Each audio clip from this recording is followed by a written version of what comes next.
سێناتی ئەمریکا ئەمڕۆ سەرقاڵی دادگاکردنی سەرۆکی پێشوو دۆناڵد ترامپدایە بەهۆی گوایە هاندانی لایەنگیرانی بۆ هۆی ڕژبردنە سەر کۆنگرسی ئەمریکا.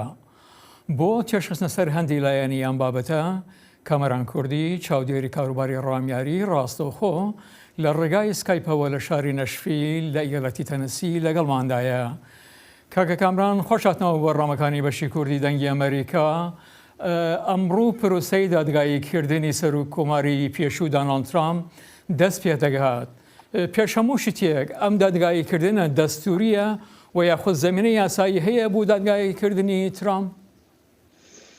کاتتان باش کاکجانی، سپاس بۆ دەرفەتە.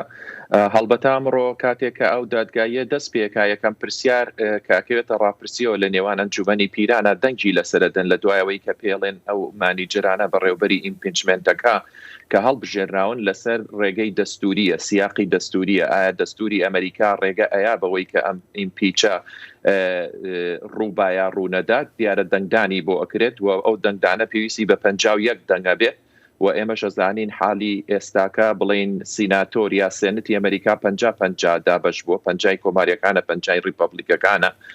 دیموکراتەکان خۆیان بڵین کۆماری و دیموکراتەکان کۆماریەکان بڕیاریان ناوە، باوەڕیان بەوەیە کە ئەمە شتێکی دەستوریە، تەنها پێویستیان بە یەک دەنگی کۆماریەکانە بێ بۆ ئەوەی کە بڵین دەست پێ بکەن.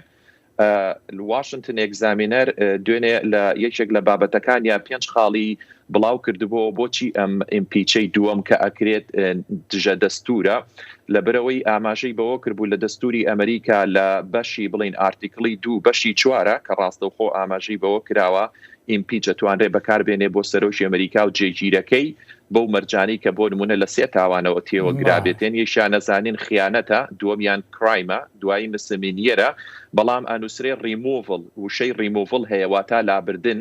ئەوان باس لەوە کە نێسا ترامپ لە سەرۆکایەتی نەماوە و ئەمریکاش هەموو کاتێک لە سەردەمێکا یەک سەرۆکی هەیە. ئێستا ئەو سەرۆکی دەست بەکاربەر نییە، بۆیە لە ڕووی دەستوریەوە توانن ئەو گفتوگۆیە بکەن ئەو لە ئۆفیس نەماوە، ئیتر ئیمپیچەڵەیە بێ ریموڤی بکەیت. بەس کاکامران ئایا بەڵگەی پێویست بەدەستەوە هەیە بۆ تاوانبارکردن و سزادانی ترامپ؟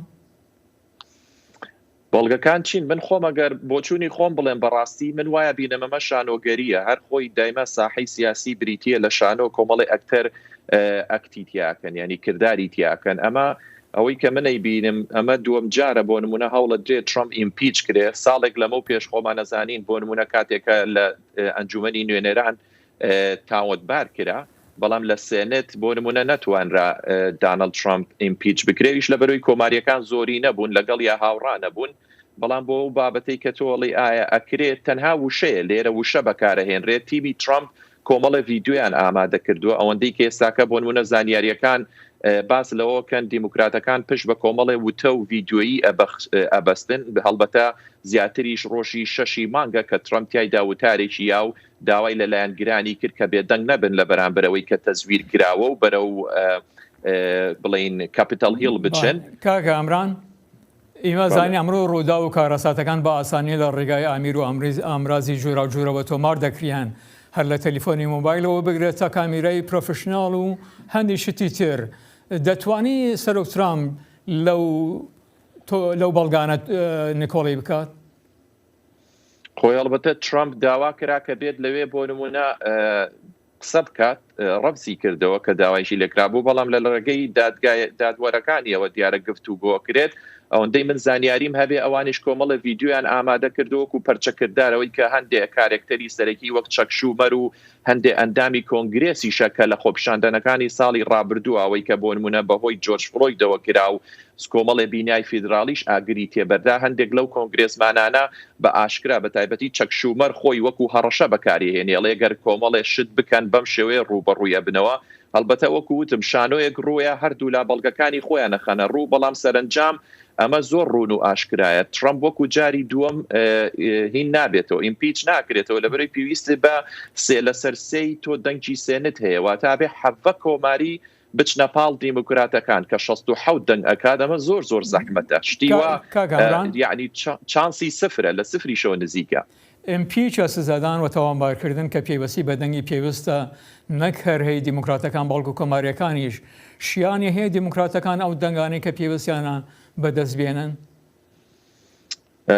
من وەکو وتم باوەڕم بەوە نییە و خەڵکێکی زۆریش باس لەوەکەن بەڕاستی کۆماریەکان بە تایبەتی ڕان پاوڵیش کە لە ماوەی پێشووە دەنگی لەسەرەوەیە وتی ئەمە دەستوری نییە ئەسڵەن یعنی ئەمە یاریکردنێکی ناشرینە لەلایەن دیموکراتەکانەوە چەک شومەر بە ڕێوە ئەبرێت بەڕاستی لەگەڵ نانسی پلۆسی من هەستەکەم ئەمە زیاتر قینە و ڕقێکە بەرامبەر بە ترامپ و هەروەها کارێکی تریانەوەیە دوورخستنەوەی ترامپە لە ساحەی سیاسی ئێمە ئاگامان لەوە بێت ئەیانەوێت ئەگەر کنڤیکت بێت یعنی تاوانەکەی بەسەرا بستەپێنرێت ڕێگری لەوە بکەن ترامپ بۆ هەتاییە لە ساحەی سیاسی دوور بکێتەوە بە هیچ شێوێک توانای نەبێت خۆی بپاڵەوێ بۆ هیچ پۆستێکی حکومی فیدراڵی ئەلبەتە ترسێکی گەورەیان لە ترامپ و لایەنگرانیشی هەیە 75 میلیۆن بە پێی و ڕاپرسیانەشی کراوە کۆماریەکان لەسەر و 70 بۆ 80 لایەنگری ترامپن کۆماریەکان ئەیانەوێت جارێککە ترامپ لە 2024 خۆی هەڵبژێرێتەوە.